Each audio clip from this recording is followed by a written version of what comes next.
Hi, welcome. In this objective for Chapter 14, we're going to take a look at the profit maximizing point for a perfectly competitive market. This is also the profit maximizing point for any market. And then we're going to take a look at some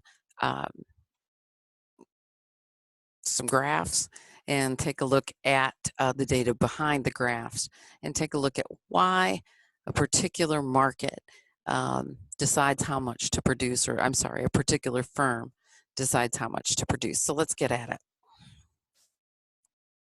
Go ahead and share my screen with you. Okay, so in this objective, we're going to take a look at how much a particular firm might decide to produce and why that they're going to produce that amount. Remember, in a perfectly competitive market, the product is homogeneous. It's all the same. So people buy based upon price. Okay, now when we talk about a profit maximization point, one thing we want to remember is kind of going back to the lectures that we looked at previously. And if this is, let's see if I can do this. There we go. Okay, so this is the total revenue curve. Okay, go ahead and put that on a graph. And this is the total cost curve. We want to operate where these two are farthest apart, and that's going to be where profit is maximized. Okay, now remember, if we did measure this and took the slope, that would be the marginal revenue, and it would equal 0. Here, the marginal revenue would equal 0. So this quantity point right here, which would be our quantity that maximizes profit, is going to be where marginal revenue equals marginal cost. So that is a really important idea. So remember, the idea is to maximize profit because we're saying that's the goal of the firm. So profit is going to be maximized where marginal revenue equals marginal cost. Put another way, the slope of the total revenue curve equals the slope of the total cost curve. Those of you that have a background in calculus can easily see that the max of the total revenue curve, okay? Or if we look at it, the first order derivative of the total revenue curve is actually marginal revenue. And the min of the total cost curve, or the first order derivative of the total cost curve, is marginal cost. Where those two are equal to each other becomes this profit maximization point. Okay, now that's true of every single industry. We want to produce where marginal revenue and marginal cost are the same. So in answering this question, what quantity maximizes profit? It's the quantity that corresponds with where marginal revenue and marginal cost are the same. So if, for instance, we have the marginal revenue is greater than marginal cost, then what should we do to increase our profitability? We're going to increase quantity. And if you want, you can go back to Chapter 13, Objective 1, where I discuss where we're going with this. And it will help understand why we would increase quantity. If marginal cost is greater than marginal revenue, then we're going to reduce quantity. Okay, so if marginal revenue is less than marginal cost, then we're going to reduce our quantity. And again, the whole idea here is profit maximization. So only where these two are equal, where marginal revenue and marginal cost equal each other, is where profit is maximized. So I think it bears repeating, where marginal revenue equals marginal cost. So let's look at this idea in a perfectly competitive firm. Okay, So this is similar to what we've looked at in the previous exercise. We just pulled the total revenues off from here. And then we're not, at this point, we don't know the total cost. But remember, profit is equal to total revenue minus total cost. Total cost is equal to fixed cost plus variable cost. Total revenue is just price times quantity. Marginal revenue is the change in total revenue divided by the change in quantity. And marginal cost is the change in total cost divided by the change in quantity. So let's look at a perfectly competitive market. Remember, in a perfectly competitive market, some things to remember. Marginal revenue, oh, I'm sorry, that's incorrect. Let me just erase that real quick. There we go. Okay. So, there we go. Okay. So remember, in a perfectly competitive market, and only in a perfectly competitive market, price is equal to marginal revenue, which is equal to average revenue. Okay? So let's go ahead and get some cost data in here. So we have, that's my TA. Of course, you can see her in the background there. Yeah. Well, actually, you can't. Hold on. I'm sure that you want to see her now. So this is my TA back here, Zoe. Yeah. Zoe, are you a good TA? What do you think, Dodge? You a good TA? Are you? Yeah, you're pretty motivational. Okay, let's go back to our problem. A little ADD kicking in there. All right. So in looking at this, we could, again, just to kind of reiterate some things we've looked at previously, and hello, okay. And remember that we can find fixed cost by looking right here at quantity equals 0. So what would be our fixed cost? Our fixed cost would be 5. So I'm going to go ahead and just kind of put that in there small because it's not the focus of what we're looking at right here. So I'll go ahead and put the fixed costs on the top there. That means that any other cost would be variable costs. So 5 and 4 is 9, 10, 18, 28, I believe, and then 40. So that's just from the previous lesson. Profit then is going to be our total revenue minus our total cost. So here, 0 minus 5. So we actually have a negative 5 total cost here. Total cost, total revenue is 10 minus 9, so that's 1, positive. 20 minus 15 is 5. 30 minus 23 is 7. 40 minus 33 is 7. And 50 minus 45 would be 5.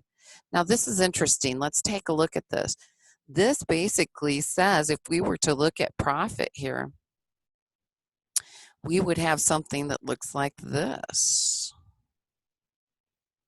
And what would happen is the profitability would come to its highest point. Okay, let's see if I can do this. Right here, again, quantity, between 3 and 4 units. That's where the profitability is highest, between 3 and 4. So let's go ahead and look at why that would be so in this this last 3 columns, and you're going to see why profits maximize between 3 and 4. So again, remember, price is the same as marginal revenue in a perfectly competitive market. Marginal cost is just our change in total cost divided by our change in quantity. So here we have 9 minus 5 divided by 1, so that's 4. We have 15 minus 9, which is 6. We have 23 minus 15, which is 8. we have 33 minus 23, which is 10. And here we have 45 minus 33, which is 8. Okay, so remember I said we want to look at where profit is maximized, where marginal revenue equals marginal cost. On this graph, we can easily see that our marginal revenue, that profit is maximized right here, where marginal revenue and marginal cost are the same. They're at 10 and 10. So if I were to then put maybe a number here, because we know price, marginal revenue, average revenue are all the same, the price here would be 10. Okay, so let's just look at our change in profit just to prove the point, because that's essentially what we're doing. I need to pick up some bread. I see that a little bit easier. Okay, there we go. Okay, so change in profit. So we have marginal revenue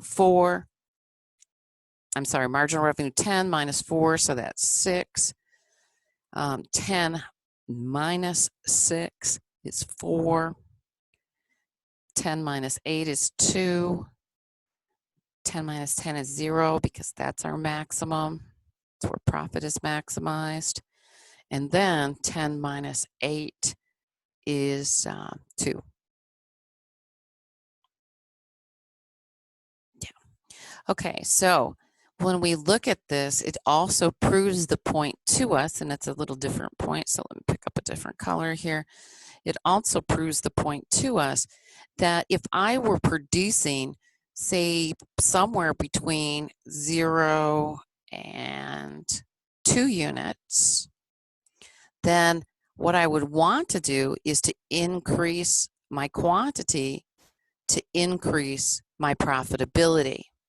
If I'm producing 5 or more units, okay, then I want to decrease my quantity to increase my profitability. Okay. All right. Let me erase all of this on the slide. And yep, we'll just fill in the numbers here, make sure we got it right. Okay. Here we have the marginal cost curve. All right. And remember, marginal cost is just the slope of the total cost curve. And the marginal cost curve is very closely related to our supply curve. Okay. All right.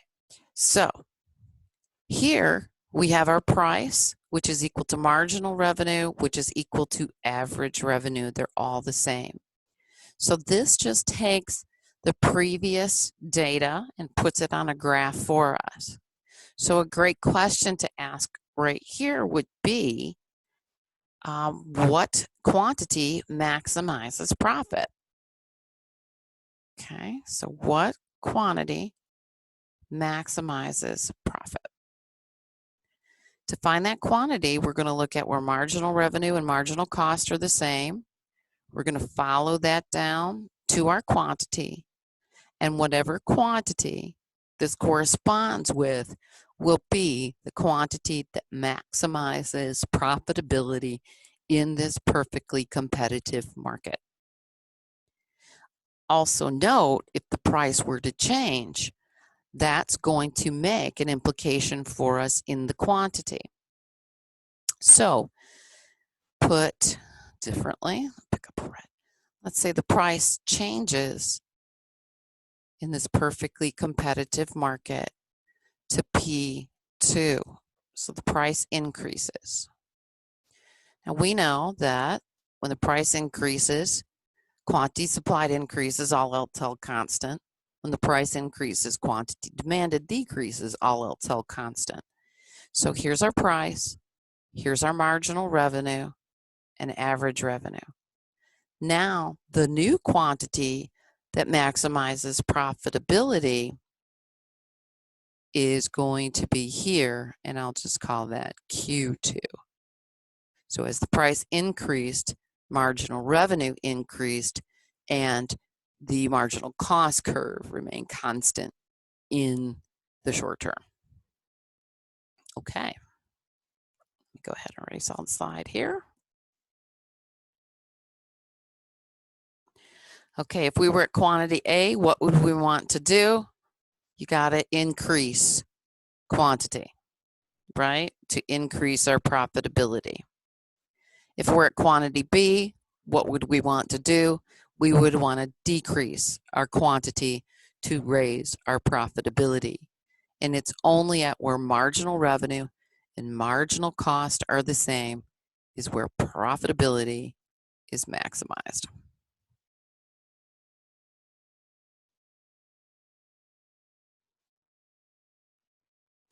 Here we have the price going up, and again, notice that the quantity will increase. So the marginal cost curve determines the firm's quantity at any price because the marginal cost curve is remaining constant, but marginal revenue changes as the price changes. So in this instance, the marginal cost curve is the firm's supply curve, and it's just one firm's supply curve here.